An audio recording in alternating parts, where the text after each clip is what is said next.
Hello, and welcome to 10 Very Big Books, a Malazan read-through podcast. My name is Peter Bond, and I've read each book in the main series. However, my two co-hosts are reading the series for the first time.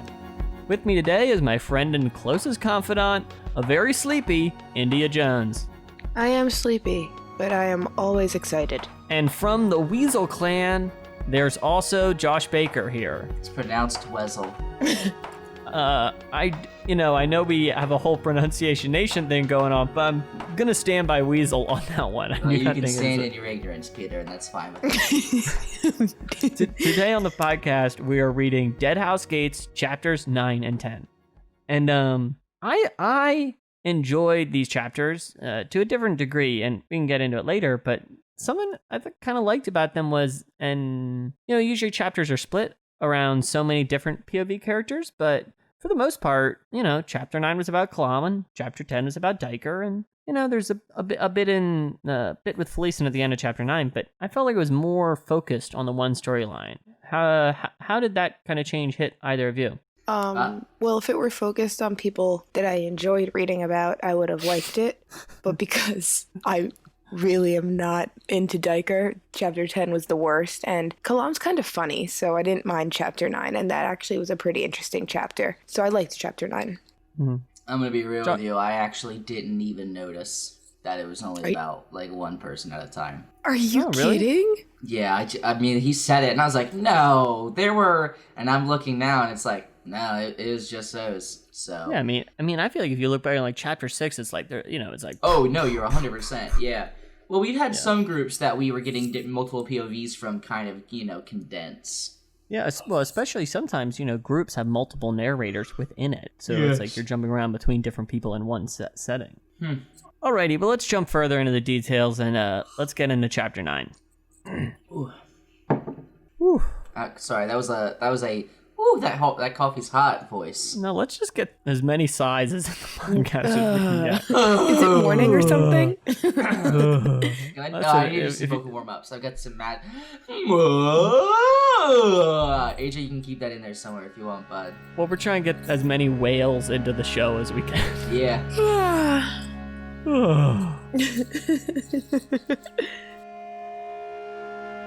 Chapter 9.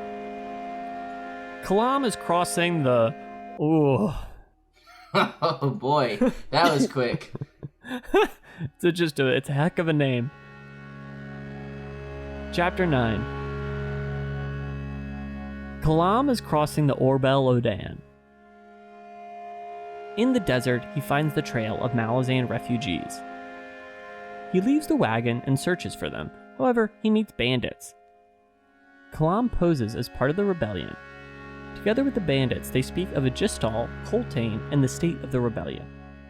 They ride together to hunt down the refugees. They find the Malazan camp set up, and the bandits spread out to attack. T'lan kills the bandit leader, and the Malazan kills the other bandits. The refugees are led by Captain Keneb, his wife and 2 children, and his sister-in-law, Minella. Keneb questions him to why he's in the desert. Both soldiers speak about what led them there. They agree to travel to Erin together. T'lan and Minella go off and kill the remaining bandits. They make camp and speak to the children about violence and soldiering. They also speak of the renegade fist Corbalo Dom, who has joined the rebellion, and then they ride for Erin. Felicien and Haboric think the Warren was recently flooded. Then T'lan Imass arrive. Hentos Ilm, a bonecaster and their leader, explains they are searching for a renegade kin. She explains they are within Crald Emerlane, the Tisty Eater's Warren, the Elder Warren of Shadow. It was the Tisty Eater's Warren before Shadow Throne and Cotillion gained control. They speak of Haboric's hands, the mysterious power that is imbued in him, and his strange connection to Finir. A storm approaches, wounding the Warren. Lagana Breed, a clanless T'lan Imass, offers their life, but not before giving Stormy his flint sword. The T'lan Imass disappears, including Lagana Breed, who takes a head from the Tisty Andy with them. Finally, Felicien finds Bowden at the bow of the ship. The two speak briefly of the T'lan Imass, but then of Felison's own self.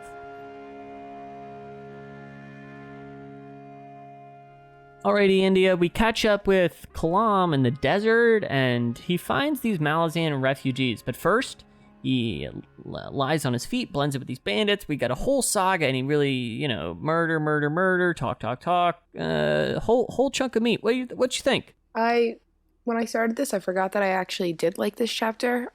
Like I said, I liked it, but I actually really liked it.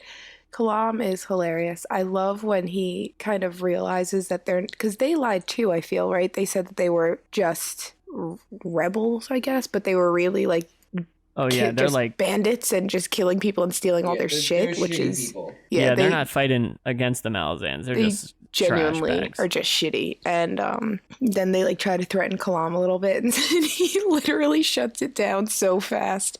They had no idea what they were getting into when they started with him. He has no time for their games. He literally, and then they're like, "Oh, what? Us? No, kidding. Love you. Let's go. Let's just go. Actually, let's go." So I really like how he joins them and plays them and then kills them violently to save the... I totally agree, and I know it's the captain, not the captain, the bandit leader, I forget his name, but the bandit leader is particularly loathsome and makes some pretty terrible remarks, and I enjoy his demise, and it quite was satisfying. Yeah, it was. So. And then just a question, just to make sure I'm right. The Malazan people, the refugee people, they set up the camp to ambush people that try to kill them. Yeah, it was like a trap camp. That was pretty ballsy, considering they have 2 small children and 3 adults. Well, I think the bandits say that they robbed them earlier in the day, so maybe they knew that they could return. Now, okay, now something that's unclear to me is I feel like that's actually a lie from them, because later he finds out from the refugees that their entire thing was demolished by an army, right? Oh yeah. But now we have the refugees that are alive, and then the caravan that was attacked. Do we think that that's the big caravan, or is that probably a small caravan that survived the initial attack, maybe, but then got hit by these bandits? I don't know if it's clear in the books, honestly. What do you mean by the big caravan? Well, there was a huge amount of them leaving from a city, they said. Yeah. Right? Correct. Yeah, so what did that big caravan, is that the same one that Kalam first comes across? I think by the time the city was Orbal, and I think those refugees had already thinned, and maybe it was just they're... That's what I was wondering. Okay, that makes more sense. Yeah, I think by the time they find those things, it's... Because I imagine more than just, I don't know, the 5 of them, okay, had made it that far. Anyway, Josh, what did you think of this? We kind of got into the math of it all. Well, I mean, anytime I get to read about some dude murdering 9 people in less than 2 minutes, it makes for some pretty intense reading. And I do want to say shouts out to my boy Erickson, because I've read some scenes like this where it's utterly dull and I do not like it. And this one was the pacing was really good. I think it did a good job of showing that Kalam is nigh unbeatable, but he does mention there's a couple times that even Kalam gets hit, later. And if it was a good hit, whole book changes. So. And I like that when Kalam and Manala fight those this second half of the bandits, he's like, man, if that was on a different day, I could have straight up died. Yeah, it's he's thinking about it. Mm-hmm. Also, Manala's those horses, Guess that's wild. And Kalam's like, yeah. Real man, I love that I was hungry. Yeah. I just love that the horse talk continues. Do you know what I mean? Just everyone. The horses in this book are the real story. Yeah. Yeah, we're just not paying attention. Wiccan, Azath, Felicin, none of it matters. Shapeshifters, they're gone. Horses only on 7 cities. Wait, but we can just confirm really quick. Update those horses and those men, correct? Yes. Oh, that's I think that's so funny. you know this. So App says he's pining for some equinin. Oh God, that was Josh, you not fans of that? No, I kind of. But that's really I love Apt. He's just in the shadows, taking names silently, and then he's just eating the horses. He's living his best life, He is, and he deserves it. He's my favorite character so far. I want to learn more. I wish he could speak. what you guys think of Captain Keneb and the other new refugees? Why did he pass out? Why does he have a head injury? What happened? Well, he got hurt. When? Yeah. When? Before we met him. Oh. Yeah. Oh. Like Okay. He was just kind of chased before. across the desert, like so many, so many people Like are so many tens of thousands. Yeah. Okay. I was just curious. I like him. He's in a shitty position, and I feel bad. So Kalam in his cover is like, oh, well, I'm going to Aaron to go rejoin with everyone, rejoin the army. Do you remember this? Yes. Mm. I also just want to say, just you can put this in here, I think Captain Keneb's a sub, right? It definitely feels like it. You think he's a sub? Yeah. I mean, Manala is textbook Dom, so.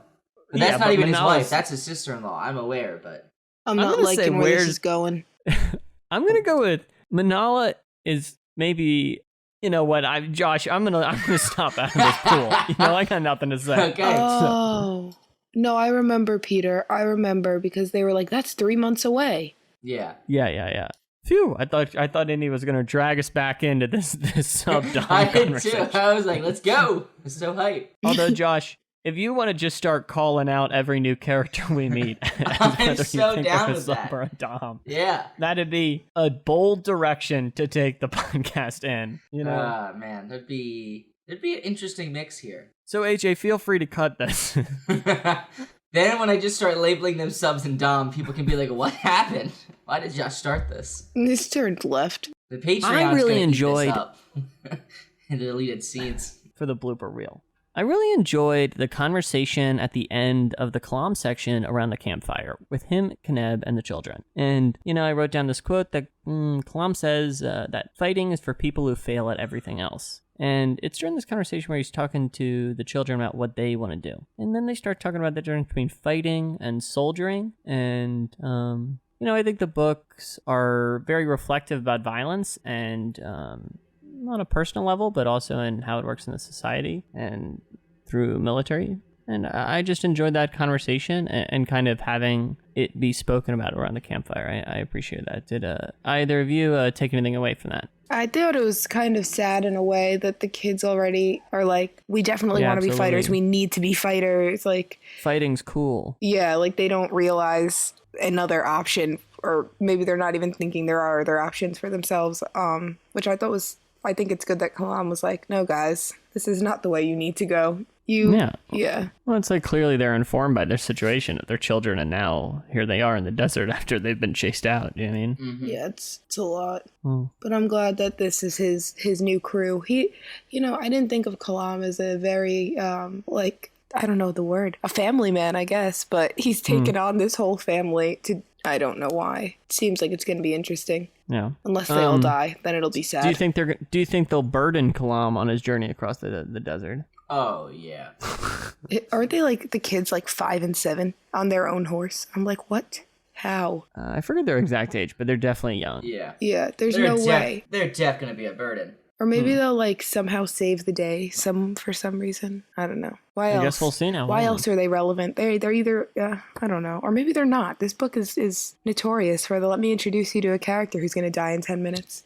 Yeah, that wouldn't shock me. Josh, so let's take a pivot into this mysterious flooded warren that in this chapter we learn is the Tisty Eaters Warren, the Elder Warren, crawled Merlin, or how the name's a mystery to me. Yes.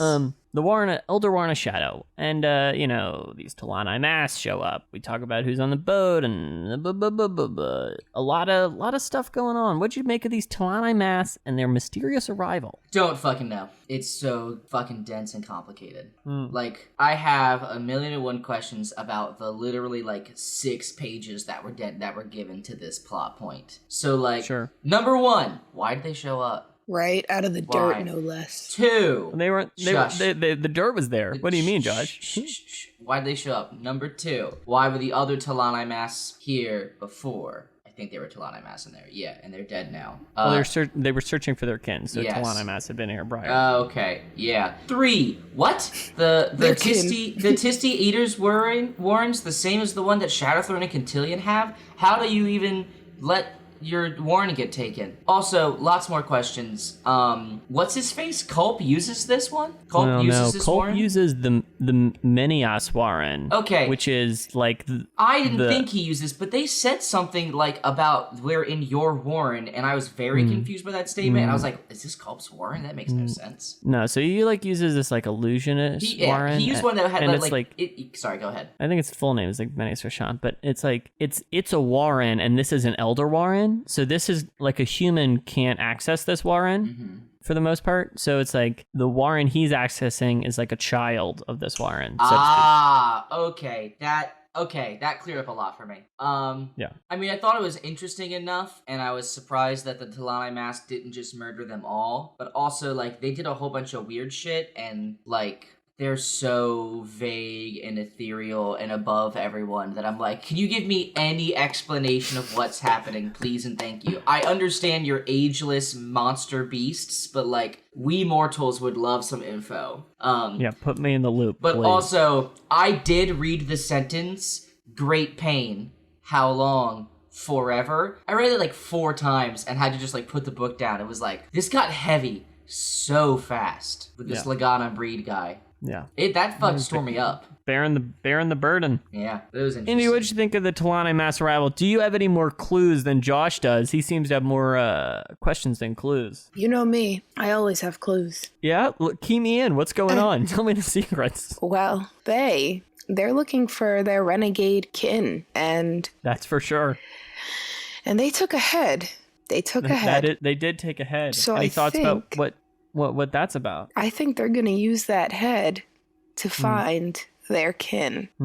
You see, because it only makes sense. No, I really honestly have no idea. That whole scene made 0 sense. I think my favorite parts were just when Felicen would just start laughing at them because she was just she's so fucking insane. like over the situation that and then they're like, stop laughing, Felicen, like shut up, because she's just so done. Favorite part of Felicen in that whole chapter is like, it is just primo Felicen. Angst.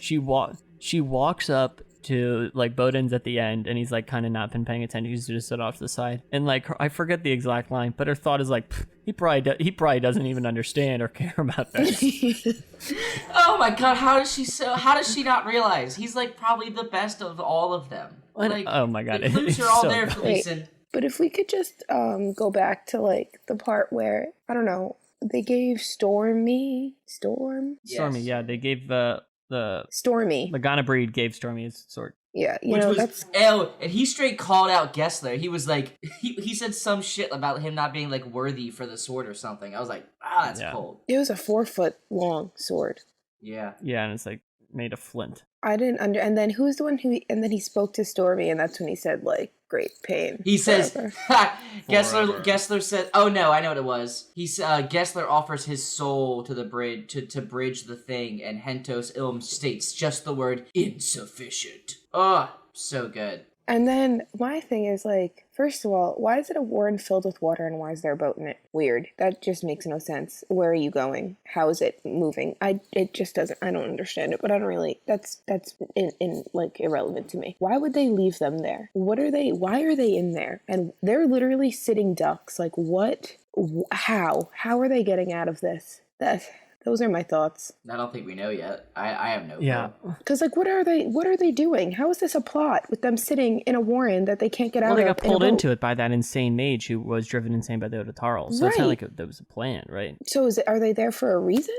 No, they're adrift. Are they stuck there for a reason? Like, I don't know. We're not even sure if they got in there, right? They just were escaping the other mage, and then they were in there. Yeah. Yeah. The T'lan Imass are bullies. I don't know.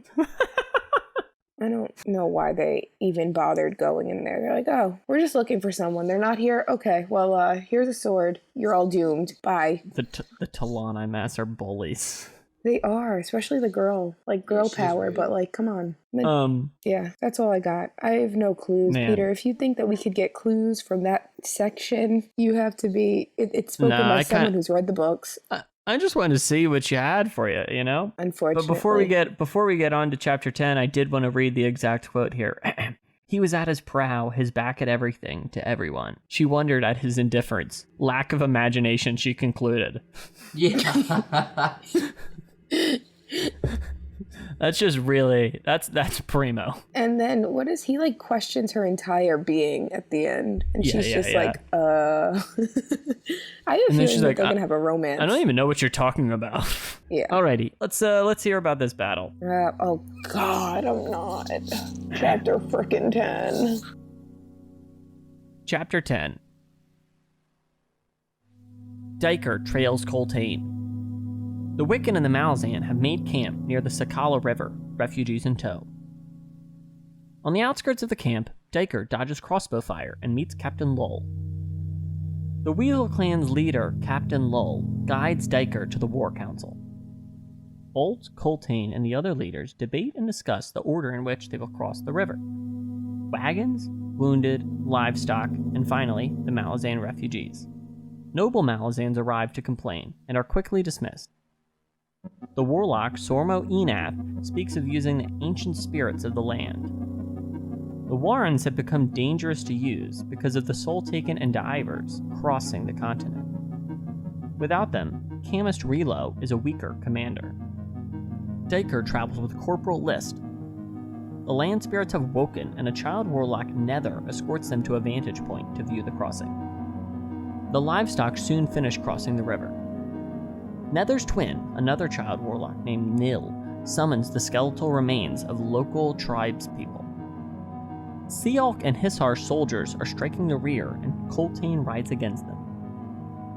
Diker and the refugees cross the river on a stone pathway that was constructed. Then, as the rebel peasant army rides after them, sappers detonate and destroy the bridge. They set up fortifications on the other side of the bridge and regain their footing. The Redblade captain and many Sealk Marines died in the battle. Chemist Relo is delayed by a 10-day. However, Ubaradad has fallen, and they must now ride for the High-Fist Pormqual and Aaron. Nether, Nil, and Sormo Enath invite Diker to witness their ritual. They summon the Semk Ascendant that has been trapped by Jagged magic. They kill it and sacrifice its power to the land spirits of 7 cities. The Semk mourn, and the Wiccans celebrate. Afterwards, the noble plead with Diker, but the historian walks away to join Coltane and the Wiccans.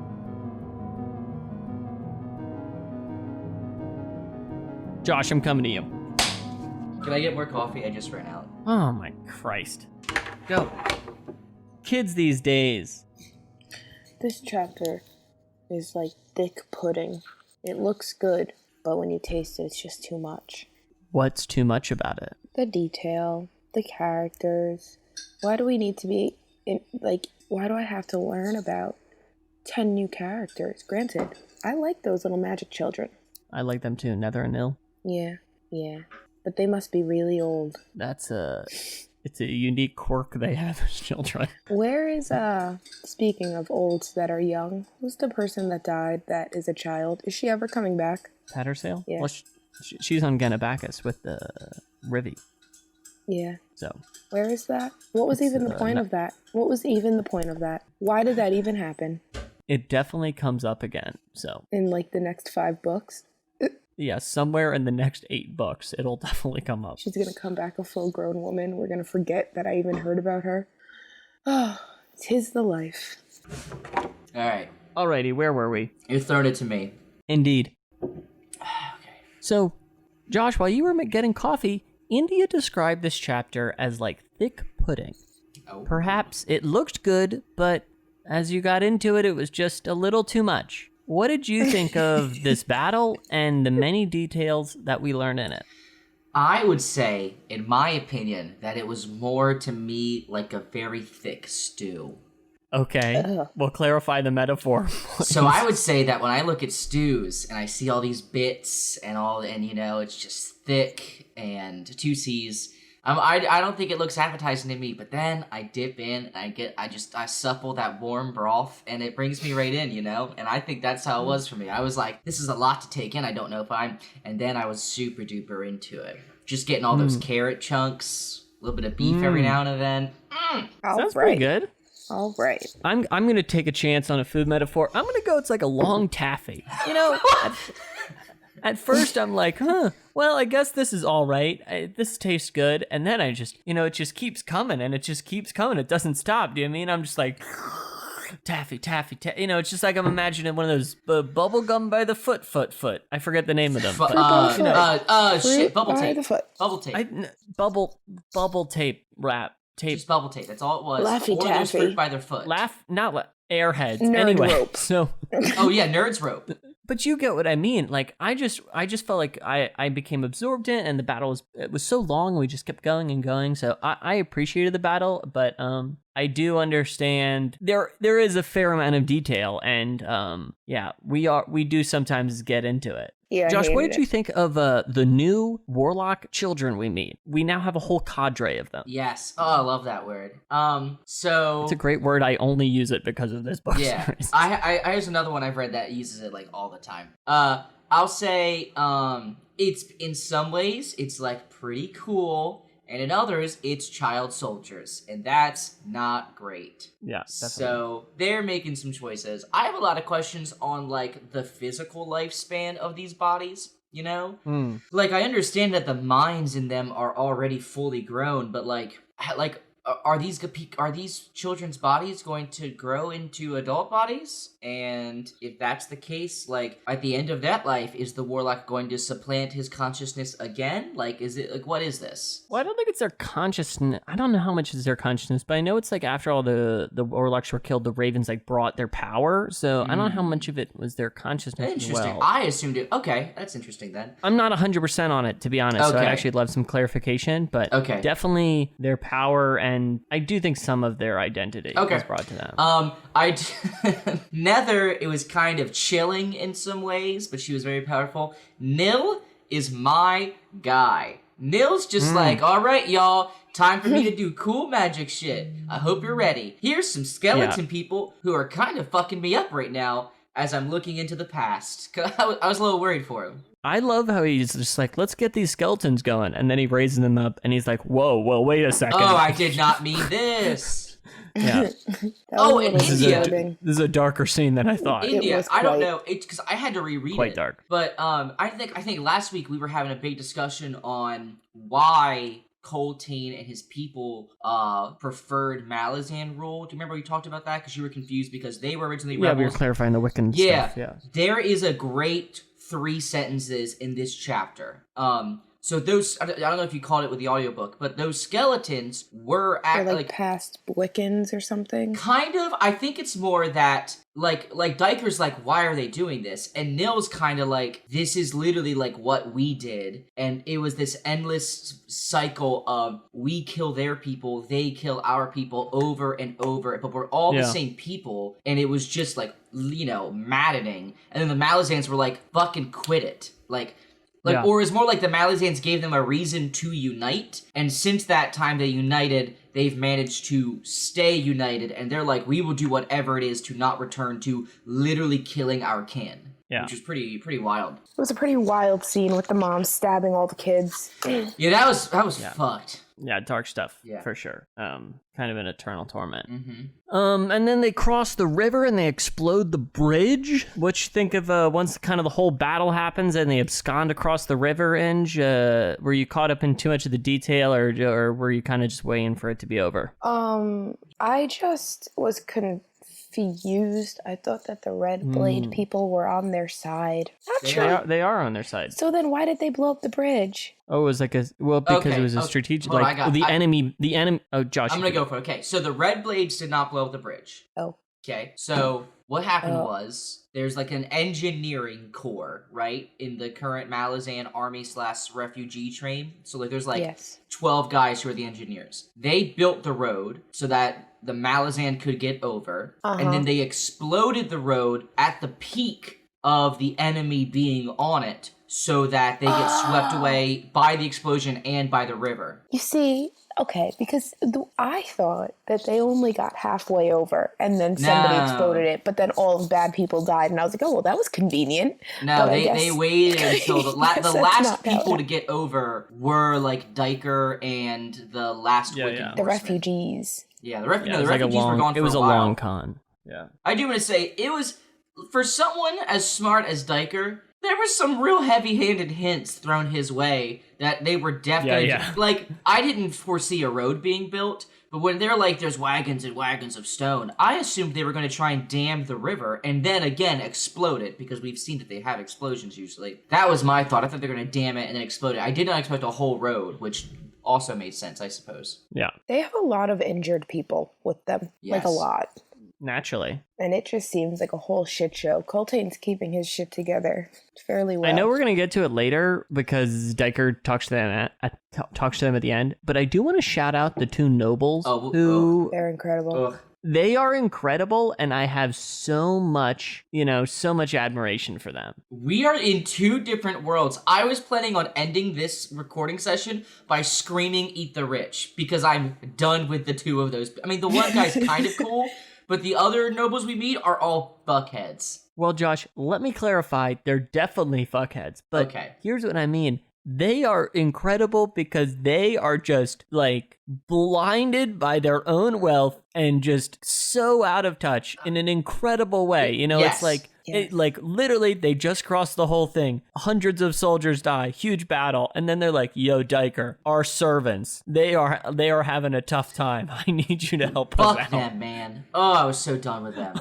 Oh, my God. And he's just like... I have the gall of those. Oh my God. And then we also see there's Warren talk, and there's this whole Semp god. Inge, what you find about all this and the talk of the magic that's kind of been constructed here on Seven Cities. So that's at like the end, right?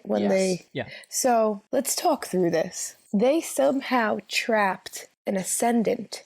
So I think the Jaghuts did. The Jagged did. The Jaghut trapped the Ascendant to current, like it's currently there until it's dead, correct? Yes. Yeah, but this was ancient times in which they trapped this Semp Ascendant. Right, and it's just been pouring, like growing magic in the area because of all the spirits around it. Like, who did that? And so I think it's more like... The Semk people are from not quite here, but close enough, right? And they draw power from this Ascendant, who funnels the power in such a way that a lot of them die. I thought how do they draw power? I thought the Ascendant takes the power from them. No, the Ascendant is like their god, and them worshiping him gives him power, I think. I think to be an Ascendant, you kind of have to have people worshiping you. Because remember, Kroll in the last book didn't have anyone worship anymore, so he was kind of losing power.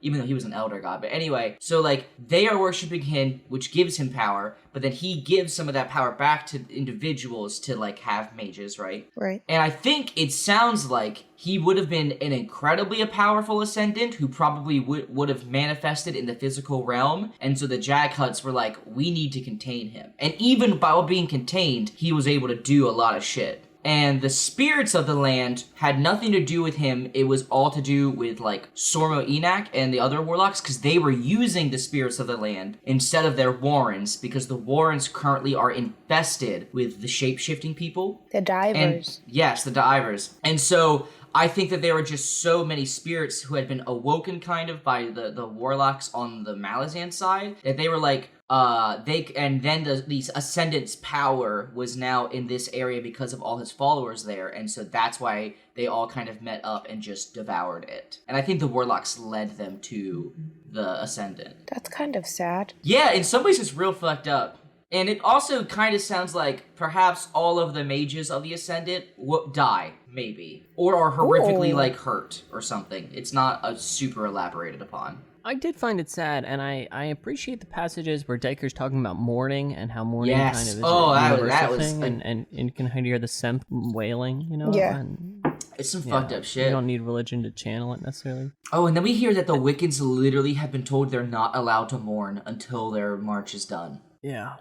That's fair. And also, I totally zoned out during your whole explanation, so if it was right, if it was wrong, who knows? That's a matter for the correction section. Works for me. I'm going to assume it was right, though, so I'm going to put those good vibes out there. It sounded right. Yeah. We're almost at the end there, but we find out that Ubaradad has fallen, and they have to go even further across overland to the city of Aaron. We're all coming together. We are all coming together. That's right. Either you got any big thoughts about this this desert journey we're going on now that it's been extended? Oh, I have a thought. Yeah. It's not gonna end well. Why do you think that? Well, I mean, okay, I'll say this. So far, Erickson has subverted many expectations, but like, I mean, what are the odds they get to Eren and Eren has still held and not fallen? You know what I mean? Like, I mean, like, in a lot of fantasy books, that is what the final conflict would be they get to the final city and it's been taken and they have to, like, but I truly don't see, with all these armies supposedly existing, like, how would Eren survive the next 3 months on its own, like, cut off from Malazan? Unless the Empress sends reinforcements. Yeah. So I don't know. But, well, I guess we're gonna have to find out now, aren't we? Yeah, and also it's gonna be like, there's gonna be a lot of desert probably, so they'll probably die there. Desert. Also, India. On slide 139 of the companion guide we use, there is a handy dandy map. Shout out. Yeah, shout out. Sun Animander, right? So in this PowerPoint, there's a slide with a map, and it is the first time since in these 10 chapters that I have had any idea where the characters are. So I now have a so much better understanding of like the relationship geographically of where they are. Because for a while, I really thought that the Mappo and Crocus and all them, I actually really thought they were close to like both Kalam and the Oh no. I now see they are super far away, and Kalam and them are also very far away from Coltane and his army, so this helps a bunch. We're pretty spread out across the continent. Yeah. And then Felicen and co. I mean, I can't wait to see how Erickson somehow puts them all in the same spot in 18 chapters from now. I'm very impressed when he does it. Yeah. As always, we're 10 Very Big Books on Twitter and Gmail. Let us know what you think of the show, and, I